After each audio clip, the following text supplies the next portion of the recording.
Salawat serta salam kepada junjungan kita Nabi besar Muhammad Sallallahu Alaihi Wasallam. Semoga syafaat beliau dapat kita temui di hari akhir nanti. Amin amin ya rabbal alamin. Yang terhormat Bapak Kepala Sekolah SDN 8 Sumeragung, yang kami hormati para ibu bapak dewan guru SDN 8 Sumeragung, dan tak lupa kepada rekan-rekan sejawat, terima kasih atas kehadiran Bapak Ibu yang meluangkan waktunya untuk berkumpul dalam acara diseminasi pemahaman dan pengalaman penerapan budaya, yang nantinya acara diseminasi ini akan diisi langsung oleh Ibu Yati Isturina, yaitu salah satu guru dari SDN 8 Sumeragung. Susunan acara dari diseminasi ini yang pertama adalah sambutan dari Bapak Kepala Sekolah, lanjut dengan acara inti yaitu pemahaman dan pengalaman penerapan budaya sebagai materi inti dari hari ini. Kemudian acara akan ditutup dengan doa bersama. Kepada Bapak Kepala Sekolah kami persilakan.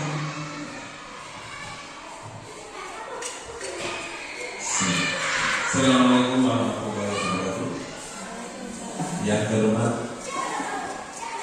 Guru SD 8 Sumeragung, wabil khusus Guru Negara atas nama Bu Yati Isturina. Pertama-tama kami merasa bersyukur kepada Allah Subhanahu wa Ta'ala yang telah melimpahkan rahmat kita semua dalam keadaan sesulit apapun, sesibuk apapun.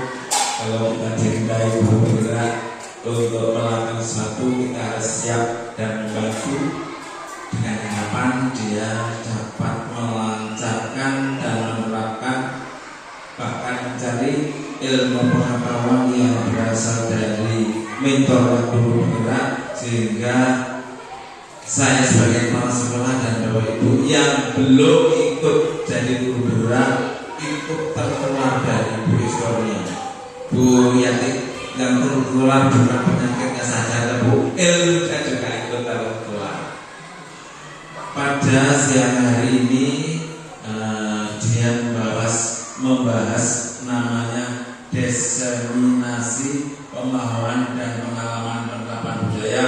Saya yakin Bapak Ibu guru opo karo judul iki, mari kita ikuti sehingga setelah disampaikan oleh guru bergerak Bu Yati Isturina, kita dapat memahami, mengetahui dan menerapkan untuk peserta didik wabil khusus SD 8 Sumeragung, super khusus lagi kepada kelas kita masing-masing, sehingga kita dapat tertular apa yang kami sampaikan. Karena itu selamat mengikuti dan kami buka untuk umum pada SD 8 Sumeragung. Demikian sambutan kami, semoga dapat memenuhi kelancaran dan memberkahi pada kita semua. Wassalamualaikum warahmatullahi wabarakatuh. Terima kasih.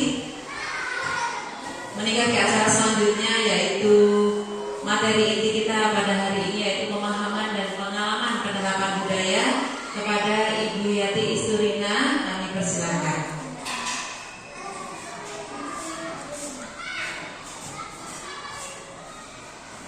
Terima kasih waktu dan tempatnya yang diberikan kepada saya. Assalamualaikum warahmatullahi wabarakatuh. Yang terhormat Bapak Kepala Sekolah SD 8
positif itu disiplin yang diterapkan pada anak tanpa memberikan penguatan negatif.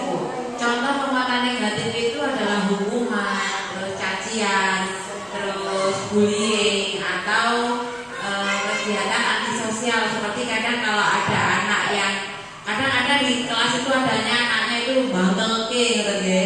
Tapi akhirnya kita sebagai guru kebawa perasaan, terus akhirnya ke anak itu tadi membuat dia antisosial seperti itu. Maka disiplin positif di sini adalah cara kita membuat tatanan baru untuk anak yang lebih baik, namun dengan cara-cara yang positif. Terima kasih. Disiplin positif sama disiplin itu berbeda, tetapi pengertiannya sama. Kita mendidik anak-anak supaya mempunyai disiplin secara positif.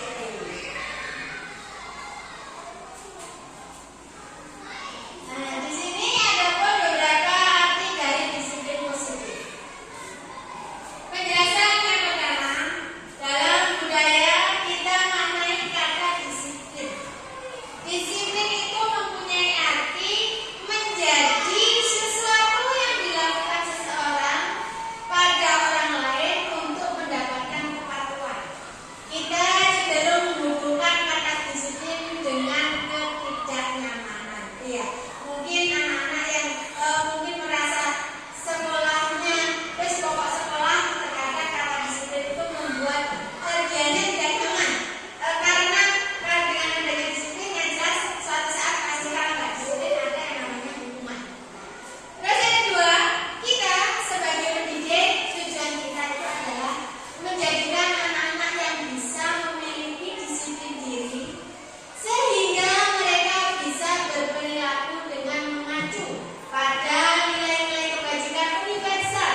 hari itu melakukan kesalahan, misalnya bolos, datang terlambat, tidak kerjakan PR. Nah, kita itu untuk membentuk penguatan jangka pendek itu kembali kesepakatan kelas. Jadi di awal tahun ajaran seperti ini biasanya kita bentuk kesepakatan kelas. Jadi kan tadi kalau yang gagal tadi berupa hukuman ya. Nah, kalau kita berarti kesepakatan kelas itu menjadi tolak ukur dari sebuah peraturan. Karena sudah disepakati oleh siswa dan guru. Kalau bolos bagaimana, kalau datang terlambat bagaimana, kalau PR-nya nggak dikerjakan bagaimana, kalau gaduh bagaimana, kalau bully temannya bagaimana. Jadi penguatan dianggap jangka pendek terjadi apabila ada kasus yang tiba-tiba muncul di sekolah atau di kelas seperti itu. Kalau penguatan jangka panjang itu menjadi kayak tata tertib datang tepat waktu itu kan jangka panjang gitu. Jadi dari awal sampai akhir ya boleh datang tepat waktu. Tapi kalau pembulian, pengeroyokan atau apa itu kan terjadinya eksidental. Nah, maka penguatan ini disebut penguatan jangka pendek. Terima kasih. Sudah tahu maksudnya kan Bu? Sudah, ya. Penguatan jangka pendek seperti murid kita memperjuangkannya atau murid kita sering berbicara yang tidak patut diucapkan. Kalau di sekitar kita yang jelas kan banyak murid-murid kita yang selalu berbicara dengan temannya dengan hal-hal yang tidak patut diucapkan. Seperti bahasanya apa nggak usah kita ucapkan, biarkan berlalu. Lanjut Bu. Terus di sini selanjutnya ada kebutuhan dasar manusia. Kebutuhan dasar manusia ada 5, yaitu bertahan hidup. Ada juga kasih sayang dan rasa diterima. Ada juga penguasaan. Ada kebebasan, ada kesenangan. Nah, itulah manusia. Manusia bertahan hidup. Bertahan hidup dengan cara apa? Apa kok ini? Makan, minum. Terus apa lagi? Bernafas. Oke. Butuh tempat tinggal. Berarti bisa disebut juga dalam bertahan hidup itu membutuhkan sandang, pangan, kambing, pakan.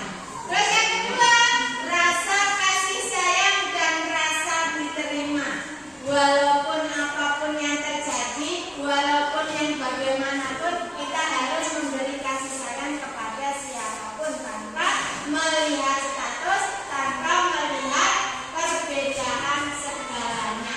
Terus juga bisa mempunyai rasa diterima. Adapun penguasaan, nah di sini di sekolah kita banyak anak-anak yang merasa mempunyai kuasa. Dengan contohnya apa? Di sini ada temannya yang punya sapu kemudian diminta-minta. Bahasa anak-anaknya malah. Nah, itulah yang termasuk dalam sistem penguasaan. Rumongso berkuasa, rumongso bisa menang, akhirnya bisa membodohi temannya. Terus ada juga kebebasan. Kebebasan yang bagaimana kira-kira Pak Wawan? Untuk kebebasan kira-kira yang bagaimana?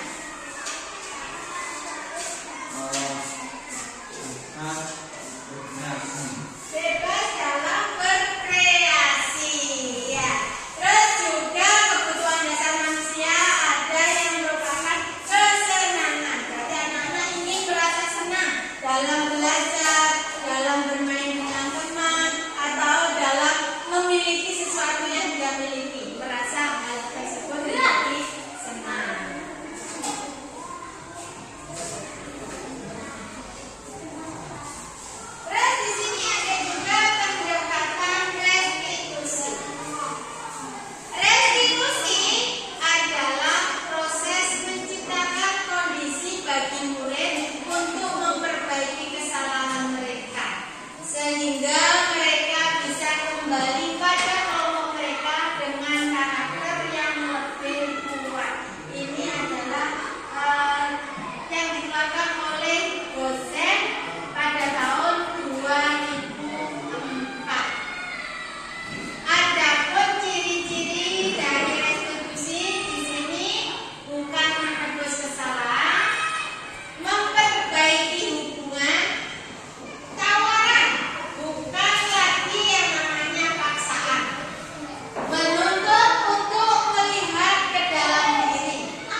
bangkit, mungkin ada pertanyaan yang akan dilontarkan lalu nanti ditempel di papan tulis untuk dijawab oleh Diati.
Jadi segitiga restitusi kan ada tiga sisi ya Bu ya. Yang pertama harus menstabilkan identitas. Ketika ada anak bertengkar, langsung dibawa ke satu tempat yang lebih tenang. Lalu ketika anaknya sudah tenang, distabilkan identitasnya. Kamu tadi ngapain? Terus sedang apa? Setelah itu memvalidasi kesalahan. Salah enggak tadi? Terus diingatkan kembali. Yang terakhir mengingatkan tentang keyakinan kelas ya Bu ya. Keyakinan kelas di kelas atau disepakati bersama itu bagaimana? Nah berarti kalau itu terjadi sama orang lain, atau terjadi sama dirimu, kamu harus bagaimana? Kalau kamu yang jadi korban, kamu harus bagaimana? Jadi saling tukar posisi. Jadi diajak tukar pikiran.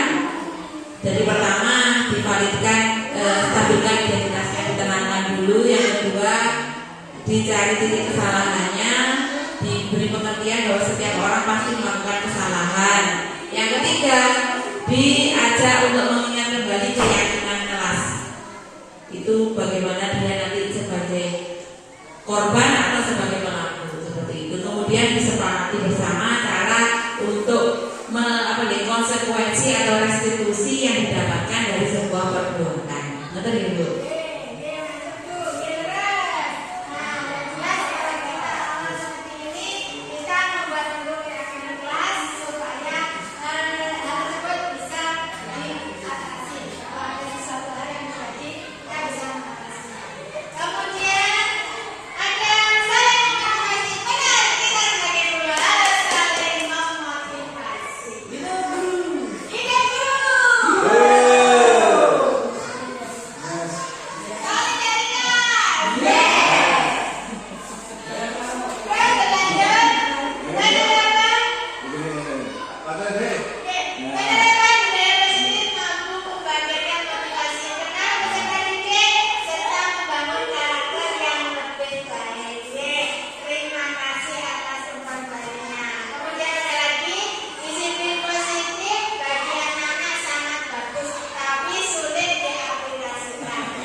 Umpan balik. Kita dapat menyimpulkan anak dapat melaksanakan disiplin tanpa tekanan. Bukan hanya saja kita semua guru tanpa ketika melaksanakan disiplin tanpa tekanan. Selama ini kita melaksanakan disiplin adalah penuh tekanan. Contoh, Bapak Ibu saya yakin sudah melaksanakan kedisiplinan berangkat ke sekolah sebelum jam 7. Itu ditekan karena adanya bisa tuh ya. Maka dari itu begitu pula pada anak-anak, bagaimanapun namanya pasangan tekanan masih perlu walaupun sifatnya otoriter. Ini sebagaimana Terima kasih umpan baliknya sudah positif semua. Jadi terima kasih, mungkin itu yang bisa saya sampaikan, dan juga terima kasih atas waktu yang Bapak Ibu sempatkan untuk menghadiri acara saya siang hari ini. Terima kasih, kembali kepada pembawa acara. Disampaikan terima kasih atas umpan balik yang diberikan. Bapak Ibu sekalian yang saya hormati, dengan berakhirnya umpan balik atau pertanyaan yang telah disampaikan dan dijawab, berakhir pula acara diseminasi ini. Saya sebagai pembawa acara, apabila ada tutur kata atau tidak tanda yang kurang berkenan, mohon maaf yang sebesar-besarnya. Kita ucapkan doa bersama, yaitu ucapan alhamdulillah bersama. Alhamdulillah.